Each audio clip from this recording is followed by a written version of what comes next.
Right, folks, happy Sunday. Billy here again.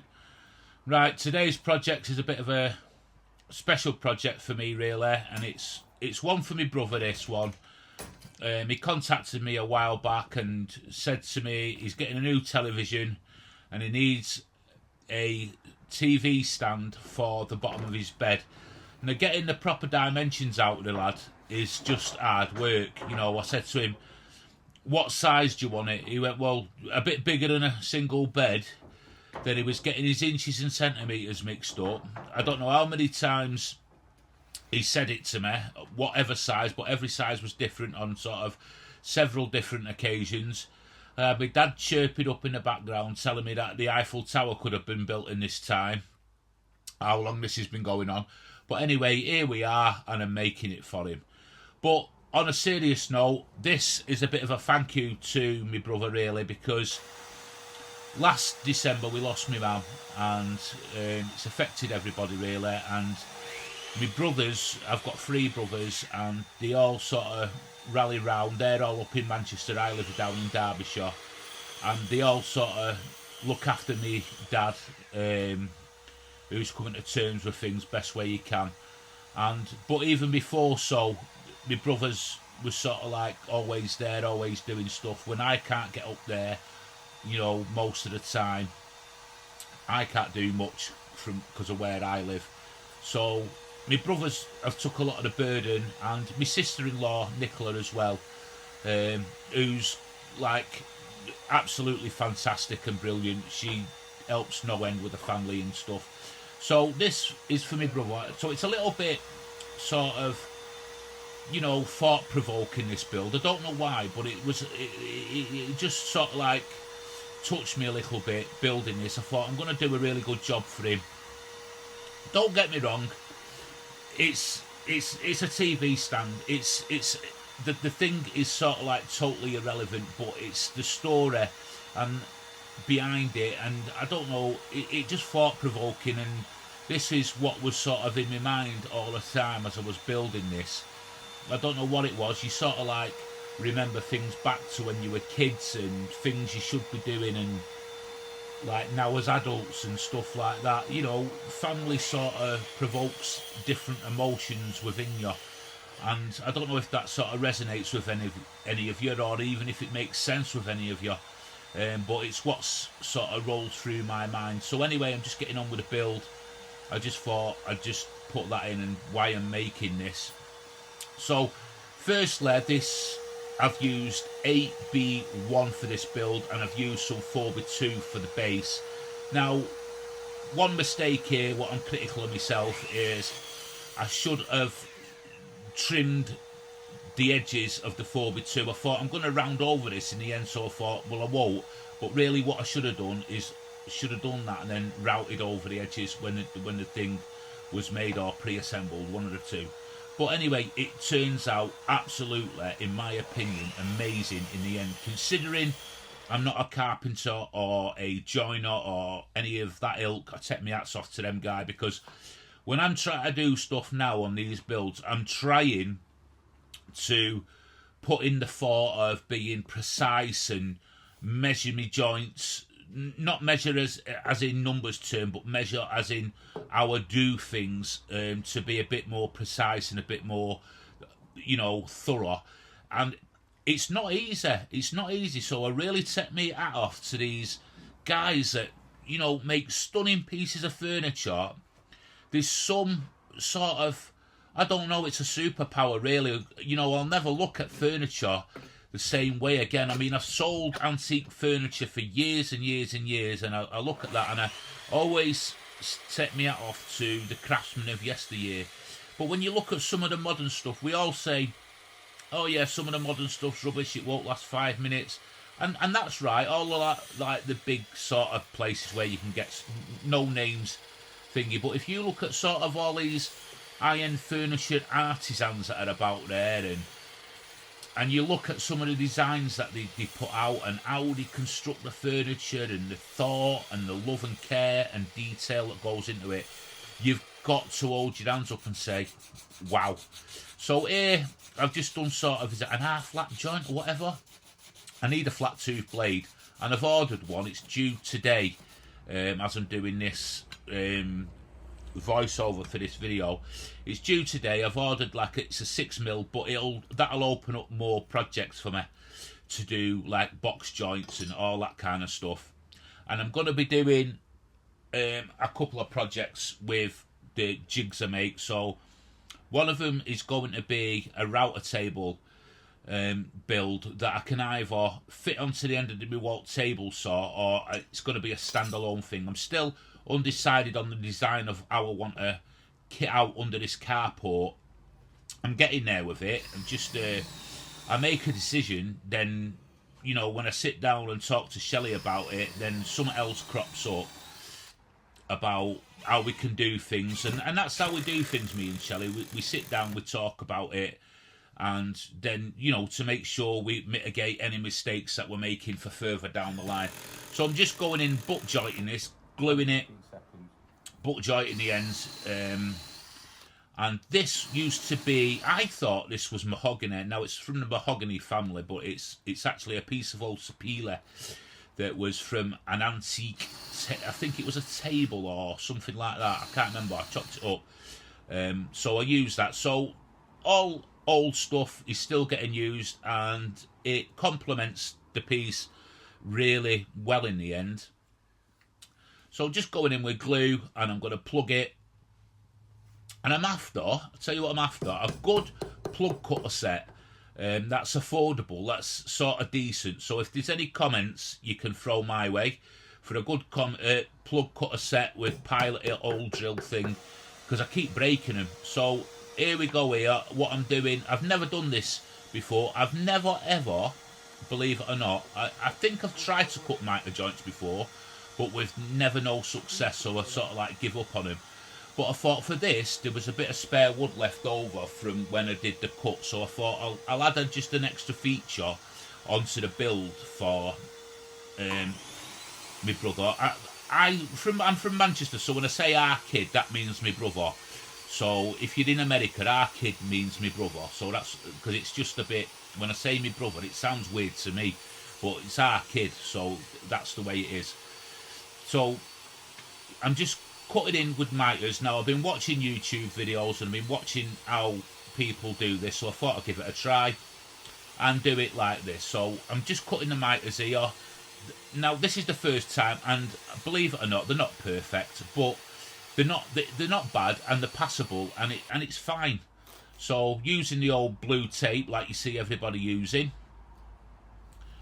and I'm sort of quite pleased with it in the end, how it turns out. It's like, this is like going to be like a little sort of box come drawer that I just sort of knocked together, just to give it a bit of something, give the TV multimedia stand what I'm making for him something. If I'm just telling you now, if you'd have been privy to the conversation I was having with my brother about this, you'd have been in stitches laughing. I don't know how many times I tried to wrestle sizes out of him. It was just unbelievable. It should have been on national television. It was that funny. But I just hope it's the right size. That's all I can say. So I'm using a bit of old 3/4. No, it's not. It's 1/2 inch scrap plywood I had. This is 1/2 inch for the base. Now this is the first time I've made a sort of box like this. So hopefully it sort of looks all right to you all. And I'm pleased. Just, you know, be nice. It's first time I've done it. I might have been a bit of overkill there with the tape, but I was scared because I'm a bit of a buffoon as it is, a bit like heavy-handed, and things just tend to like break when I touch them and fall and stuff like that. So that was that. So I'm just going in here now, just cutting the excess off with me little Japanese pull saw. Brilliant, get one. I'll link one in the comments in the description if you want to go and get one. And I think the brand that I've got there, I've got a 50% off on Amazon at the moment, but there's a link down there if you want to go and have a look. I think it's that saw, or you can, it's a Japanese saw, you can get to that saw off that link. I don't know how it all works. Like I say, I ain't got a clue of all this sort of like technological, I call it technological nonsense. So anyway, I'm going in here, I'm just doing the splines. I've been itching to use this spline jig since I made it on one of the last videos. Now I haven't got, this is not a flat tooth blade, so it doesn't like come out perfect, but I just wanted to use my spline jig, so, and it was a bit of the scrap wood, and it was a bit of good practice for when, you know, my proper blade comes for doing it. So now I'm using my crosscut sled. I'm just showing off now, aren't I, really? This was what I made. Now that's going to be different. It's going to be lower down that. I'm going to make a table, but I'm going to cut some bits off the ends because it's just a bit tough to see around. I just want to make sure it's super safe. So I'm just going over everything firstly with an 80 grit sand just to get it all bang on. Now this is not having any stain applied. It's having hard wax oil in the end. He wanted it sort of left like pure pine. So that was, you know, one of the reasons why I've sanded it like I have done. So I'm just going in there with pocket holes. This is for the top section and the bottom of the top section. I'm pocket holing them together and using a bit of glue. And all this is good practice. So in this video, like, I've got a lot of things happening that's been going on, and it, you know, this video's like, what is it, 18 to 20 minutes long, but it took a while to actually build this, just to get some of the things right and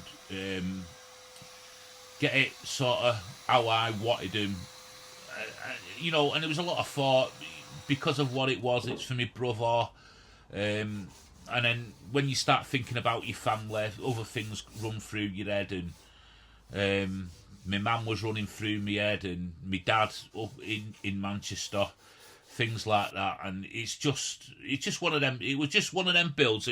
I don't know what the word is, sentimental or, you know, thought provoking. It was just a bit strange, strange build. It was a nice build, but strange.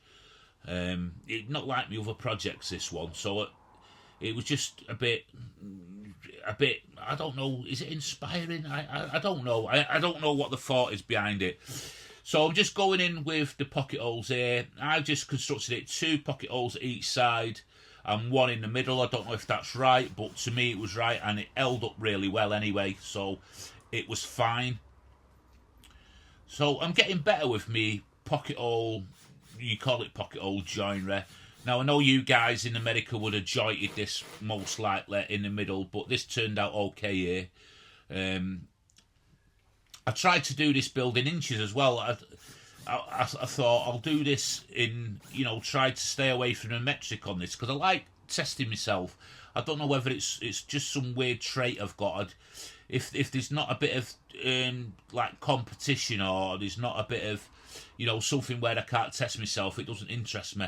So on this build, I thought, you know what, I'll go back to inches and do everything in inches, which I've done. And surprise, surprise, I quite enjoy doing it in inches. But us lot in Britain here, we tend to use a mixture of both inches and metric. So, but I was always leaning towards the metric side of it. But this build I did in inches.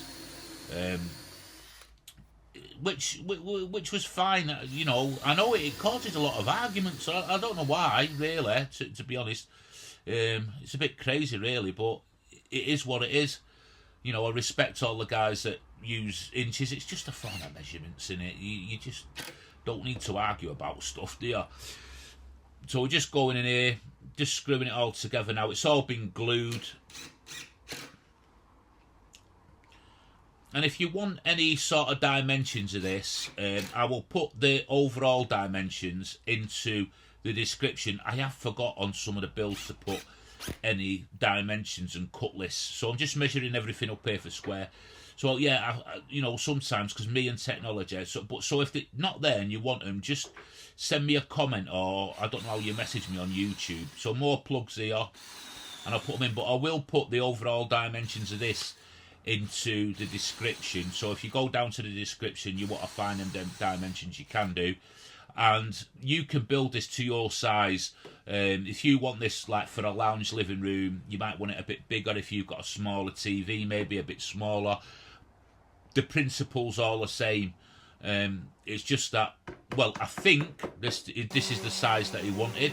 This is the size I'm going to. So this is the bottom. I'm just giving it a sand down here. Just getting out rough edges off the bottom. And I go through all the sanding grits here. So I go through from 80 grit right up to 150 grit. I go over it in the end with the 3M sandpaper, which, in my opinion, gives it a really nice finish.